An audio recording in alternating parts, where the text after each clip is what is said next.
आज आहे वटपौर्णिमा. लग्नानंतरची माझी ही तिसरी वटपौर्णिमा आहे. सकाळी उठून माझं जे डेलीचं रुटीन आहे ना, स्किन केअर वगैरे सगळं करून घेतलं आणि त्यानंतर उपवास असल्यामुळे पहिलं तर शाबू भिजू घातला. तुम्हाला सांगते, जी मशीन आपले कपडे स्वच्छ करताना त्यालाही स्वच्छ करणं तितकंच गरजेचं आहे. 3 महिन्यापासून मी डेली हे मशीन यूज करते, त्यामुळे इतकं जास्त घाण झालं होतं. म्हणूनच मी क्लिन्झोचं वॉशिंग मशीन क्लीनर ऑर्डर केलेलं आहे. याच्यामध्ये आपल्याला 3 पॅक्स मिळतात, म्हणजे 3 महिने काही टेन्शनच नाही. पावडर त्याच्यामध्ये टाकायची आहे आणि टब क्लीनचा मोड ऑन करायचा आहे. तुम्ही बघू शकता, इतकी जी घाण झाली होतं ना, सगळं घाण पाणी निघून गेलं.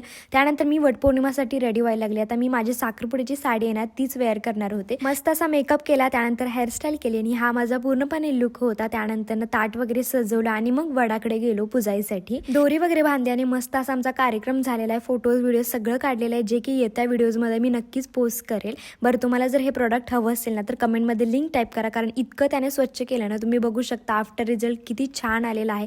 माझी मशीन पूर्णपणे स्वच्छ झाली.